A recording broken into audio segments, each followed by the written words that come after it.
Aujourd'hui, je vais vous parler de quelque chose qui s'est passé dans ma vie il y a à peu près une dizaine d'années. J'avais 25-26 ans à l'époque et j'avais prévu de reprendre mes études pour faire un BTS en alternance.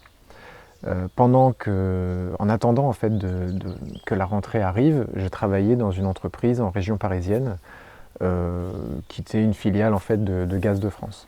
C'était dans cette entreprise mon premier boulot de bureau, mon premier boulot où j'avais dû faire travailler mon cerveau plutôt que mes mains et mon dos et mes bras, et c'était hyper plaisant. Mais bon, j'avais envie d'avoir plus de choix dans ma carrière, j'avais que mon bac en poche en fait, et je me disais, si j'ai envie de partir de cette boîte-là, même avec mon expérience, ça va être difficile juste avec le bac de pouvoir postuler à certains postes qui m'intéressaient en fait. Donc je me suis dit, je vais reprendre mes études et je vais faire un BTS. Et j'ai trouvé une entreprise pour faire l'alternance, tout s'est bien passé, c'était nickel. Et à ce moment-là, genre peut-être 10 jours avant la rentrée des classes, en septembre, j'ai mon chef qui me propose une super augmentation pour me garder, un CDI et des nouvelles responsabilités en plus de tout ça.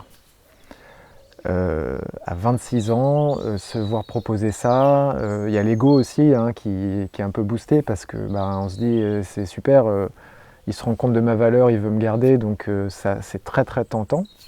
Et puis en plus, je vais gagner plus. Donc à l'époque, je pense que je gagnais peut-être 1600 euros par mois. Là, j'allais passer à 1700, 1800 euros par mois. Pour moi, c'était le bout du monde, vraiment. Comme je vivais déjà bien avec mon salaire, d'augmenter d'un coup, de passer à 200 euros de plus par mois, pour moi, c'était Byzance, quoi. Donc j'ai beaucoup réfléchi parce que mon projet de reprendre mes études il était sérieux, j'avais fait toutes les démarches, je m'étais inscrit à l'école, j'avais trouvé l'entreprise pour faire l'alternance, tout était dans les rails quoi. J'ai beaucoup pesé le pour et le contre et finalement j'ai accepté l'offre de mon chef de l'époque et j'ai signé le CDI. Et donc j'ai dû planter l'entreprise qui avait accepté de me prendre en alternance et qui devait, qui m'attendait pour 10-15 jours après, quoi. Et là, il s'est passé quelque chose d'assez incroyable en 2 ou 3 mois seulement, puisque je crois que c'est en novembre de la même année, donc entre septembre et novembre, vous voyez, c'est très court. En novembre de cette même année, j'ai démissionné de ce poste. Je l'ai quitté. J'expliquerai dans quelles circonstances juste après. Et c'est là où en fait cette phrase que j'ai toujours entendue dans ma vie en fait et que j'avais jamais vraiment vécue et ancrée en moi, la phrase de l'argent ne fait pas le bonheur. Et bien là vraiment ça s'est concrétisé clairement dans ma vie puisqu'en fait je m'étais rendu compte que de gagner plus tout en restant dans cette boîte là, c'était pas ça qui m'apportait le bonheur. Ce qui allait vraiment pouvoir m'apporter le bonheur sur du plus long terme, c'était effectivement de reprendre mes études pour effectivement avoir le choix d'autres entreprises et de voir d'autres expériences en fait. J'aime pas trop cette phrase l'argent ne fait pas le bonheur parce que c'est une phrase un peu de riche, hein. C'est très facile à dire quand on a de l'argent, ça l'est beaucoup moins quand on n'en a pas beaucoup. Et souvent on se rend compte que les problèmes des gens beaucoup de problèmes des gens pourraient être résolus grâce à de l'argent. Donc vraiment j'ai appris cette notion-là à ce moment-là de ma vie, tout en gardant les garde-fous de on en a toujours besoin et il y a plein de gens qui ont besoin d'en avoir un petit peu plus pour être mieux matériellement parce qu'ils n'en ont vraiment pas assez. Donc ça j'oublie pas, évidemment, c'était la petite parenthèse. Donc l'argent ne fait pas le bonheur parce que donc pendant ces 2 mois dans cette entreprise, qu'est-ce qui s'est passé? Qu'est-ce qui s'est passé qui a fait que d'un coup je me dise non finalement il faut que je démissionne quoi. Et en fait c'est que là où j'avais l'état d'esprit un peu léger, où je me disais ouais c'est cool l'entreprise, je suis en CDD, de toute façon je vais reprendre mes études. J'avais une sorte de légèreté en fait, j'avais une bonne conscience professionnelle, mais en me disant de toute façon je vais partir pour faire autre chose, donc c'est plus léger quoi. Et, euh, et puis là, cette légèreté était plus là, puisque d'un coup c'était un CDI, c'était sur du long terme. Et je me rappellerai toujours du jour où j'ai signé concrètement, je devais signer le contrat, le CDI, puisque je ne sais pas si vous savez, mais on n'est pas obligé forcément de signer le contrat le premier jour ou même avant, on peut le signer une semaine ou 10 jours après, c'est pas bien grave. Et donc c'était le cas, donc je continuais à travailler chaque jour, et puis la RH m'avait dit, bah tiens, lundi prochain, tu viendras et puis tu signeras le CDI, il est prêt. Et bah ça n'a pas manqué, je ne savais pas à cette époque-là ce qui se passait en fait, je ne comprenais pas. Mais ce jour-là, ce lundi matin, impossible d'aller au travail. J'avais la nausée, mais une nausée de ouf dans les transports en commun, dans le métro. Je me rappelle, ce jour-là, j'avais un pote qui était collègue, qui avait dormi à la maison, et donc on allait au travail ensemble. Et il ne savait pas trop ce qui se passait, il m'a aidé, il m'a accompagné, on est sorti du métro une première fois. Sur le quai, bon, j'ai réessayé une station, ça n'allait pas, ça bougeait. Je suis ressorti, on est sorti carrément à l'extérieur. J'ai essayé de respirer, j'avais du mal à respirer, j'étais pas bien. On s'est dit, bon, bah peut-être un bus pour rentrer cette fois-ci, parce que bon, là, clairement, je sentais bien que je pourrais pas aller au boulot. Je me suis dit, j'ai mangé un truc qui allait pas, quoi.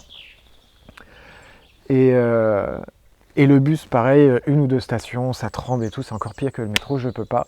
Il commence à pleuvoir un tout petit peu, enfin le truc vraiment à fond déprimant, quoi. Et ce super pote qui m'a accompagné jusqu'au bout, en fait on est rentré à pied, chez moi, donc on a dû marcher peut-être 3/4 d'heure.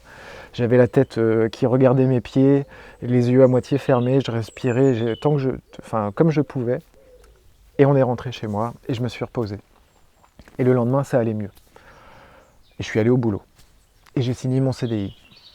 Et j'ai complètement oublié cette histoire. Et puis quand les semaines se sont déroulées, que ça se passait de moins en moins bien au boulot, que j'ai commencé à voir certains collègues qui ont fait des choses franchement dégueulasses, hein, clairement. Enfin, c'était vraiment... C'était pas la bonne ambiance pour moi à ce moment-là. Et j'avais plus la tête à rester dans cette boîte non plus. Et j'ai démissionné. Et c'est là où je voulais en venir aussi à mon deuxième sujet. Donc à la fois, l'argent ne fait pas le bonheur, parce que reprendre mes études en alternance, c'était en gros passer de 1500, 1600 euros par mois à 700 euros par mois. Puisque en alternance, j'avais 24 ou 26 ans, je ne sais plus. Et par rapport à ces critères-là et au type de BTS que j'allais faire, j'allais gagner 70% du SMIC, 700 euros par mois. Donc clairement, c'était une sacrée chute. Et pourtant, d'un coup, c'était encore plus désirable, encore plus même que cette augmentation que m'avait proposé mon chef. Et donc le deuxième sujet, c'est que j'avais planté cette boîte qui avait accepté de me prendre en alternance. Je l'avais plantée 10 jours avant la rentrée. C'est quand même... J'étais vraiment très gêné, je l'ai vraiment pas bien vécu de faire ça. C'est humainement, surtout ça s'était très bien passé avec le directeur de cette boîte. Et humainement, c'était très difficile. Mais bon, j'avais fait mon choix de vie et il l'avait compris, il m'avait répondu par email, je comprends, j'aurais sûrement fait pareil à la place de votre chef, etc. Aussi très gentil.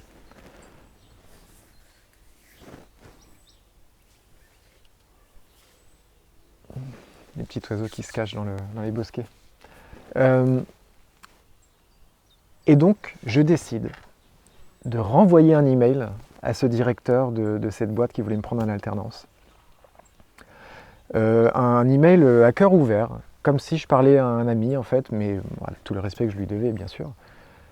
Et je lui explique que je me suis rendu compte que l'argent ne faisait pas le bonheur, que cette augmentation ne m'apportait pas plus de bonheur que de reprendre mes études, qu'aujourd'hui j'ai bien compris cette leçon et que j'espère que...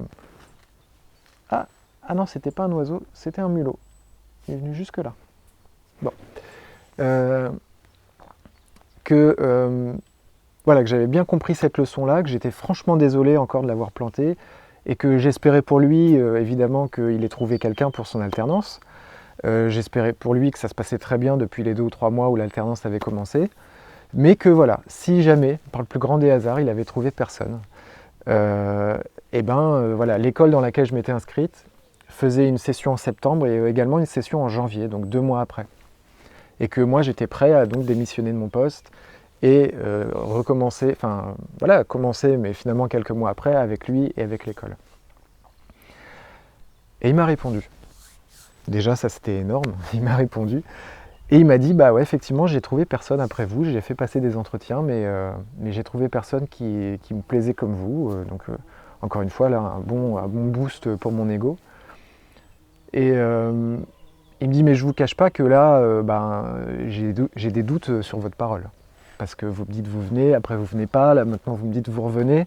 Donc il va falloir me convaincre, il va falloir revenir, repasser un entretien et me convaincre que cette fois-ci, ce sera vraiment la bonne.